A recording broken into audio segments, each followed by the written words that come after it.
Hi, everyone. Today, I want to talk to you a little bit about the personal games movement. And when I say this is going to be short, then for once, I am not lying, because I really don't want you to focus on the lecture that I'm giving. I want you to engage with the numerous readings and video links and other resources that I posted for you on Student Portalen. So this is just a really, really brief framing for what is in store for you, so that you can set expectations on what you're going to dive into. We talked a lot about making sense and understanding of our experiences, particularly abstract experiences, and using metaphors to break them down and analyze them and then model them in game systems and stuff like that. So we make sense of our experiences and we communicate them with the tools at hand. That's just a very human thing to do. And from the dawn of time, one of these tools has been oral storytelling. Then we started to write stuff down. We made cave paintings and whatnot.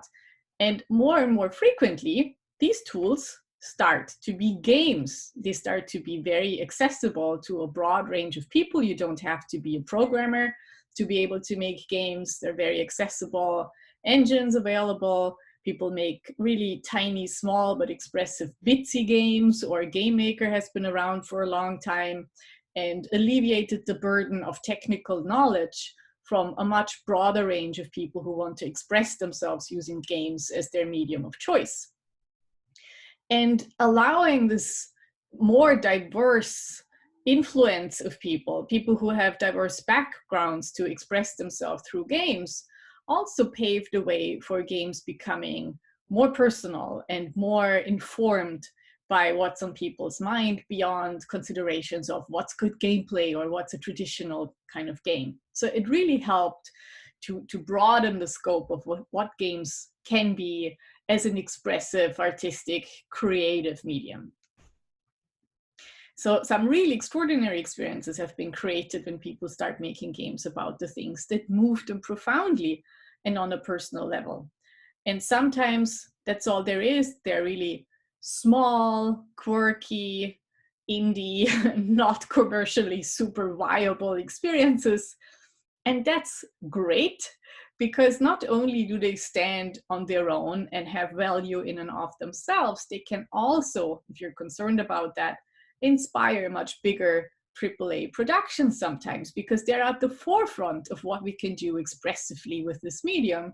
And very often the blockbuster AAA game designers look towards these small, quirky indie games and say, oh, interesting, maybe we could do something like that. So Richard LeMarchand, in the keynote to Global Game Jam 2014, talks about how The Graveyard, this tale of tale, quirky little art game where an old woman visits a graveyard, inspired the village scene in one of their AAA games. So you can watch that keynote here and also get some more insight into how the personal can inform really interesting game concepts. So this was the setup to Global Game Jam 2014. One of my favorite designers, Kaho Abe, is also talking about using personal experiences inspiration. And then there is also a short bit by Chinova Chen, who talks about coming up with more innovative game ideas. You will also find this link in your overview of links for week 6. And that's on Student Portalen. So there are just a bunch of links, just click through them, see what it all is. It's, I think, a treasure trove of different videos and interviews and articles and whatnot. And I also made an annotation of where you find the pieces, like where you find in this video the piece by Kaho Abe and Chinova Chen. But watch the whole thing, it's worth it. Passage, and I'm sure you've heard of it, and it's been maybe oversighted, maybe deservedly so. I still really love this game by Jason Vorer. It's an incredibly personal game that he made here that deals with the relationship between him and his wife. And they actually, the little pixelated figures are wearing what they've been wearing on their wedding day. And it's a game he made for their anniversary. So people might object to the rules of the game, that once you've met your partner, you can never dump her. So people are really annoyed by that. I couldn't get through all of these little spaces, and I wanted to have more experiences and reach all the boxes and collect all the stars, and I couldn't do it with her because we didn't fit together. That's exactly the point.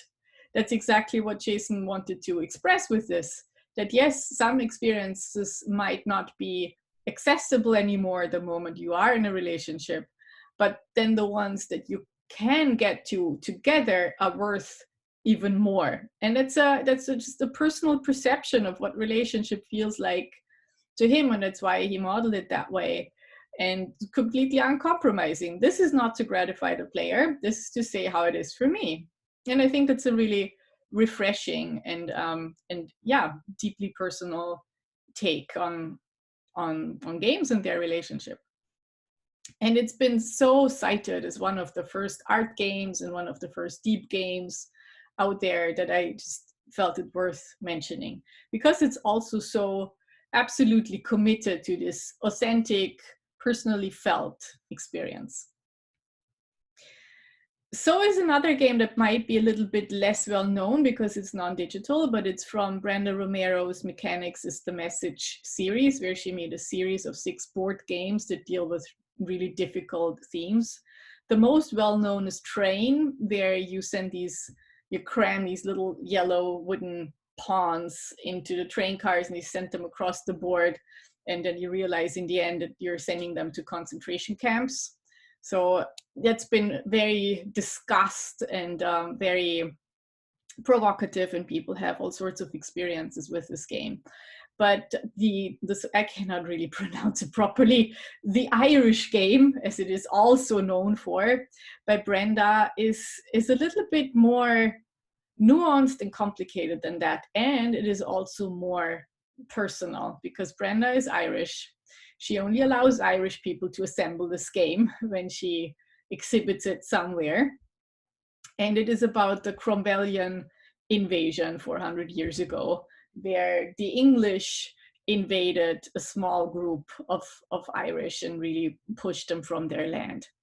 And it is so closely connected to Brenda's family history that underneath these little pieces of fake grass that you can see under the main playing board, that you never really interact with. You don't have to interact with them when you play the game at all. The whole gameplay happens on top of the board, with the orange cubes representing the English and the other cubes, the little figurines representing the Irish, at least the green ones. So you don't have to interact with anything that's underneath that, yet the earth of the game, the green hills that Ireland is so famous for, are conceptually really important. And there are as many of these green pieces of fake grass as there are counties in Ireland right now. So it's a very deliberate decision. It's important that it's there, even though it doesn't make any difference for how you play the game. But the argument is you can feel how it's infused with this personal commitment to communicating the story of the Irish.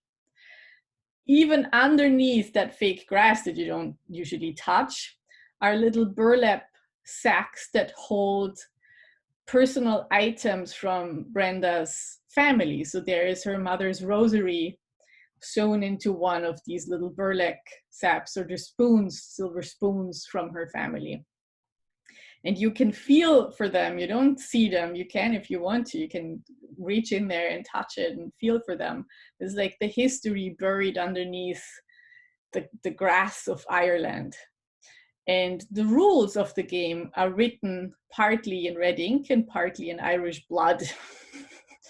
And it's all of these details. You can argue, well, doesn't it matter at all? Because when you play it, it's not really what creates the experience. But isn't it part of it? And isn't talking about it and knowing it also creating a kind of context that this game lives in?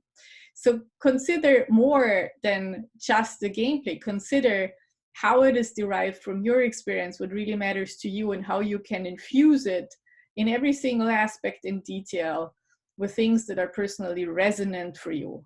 And I think there's a kind of magic that happens when you do that that will spark something, at least in some of the players. It will make it more meaningful.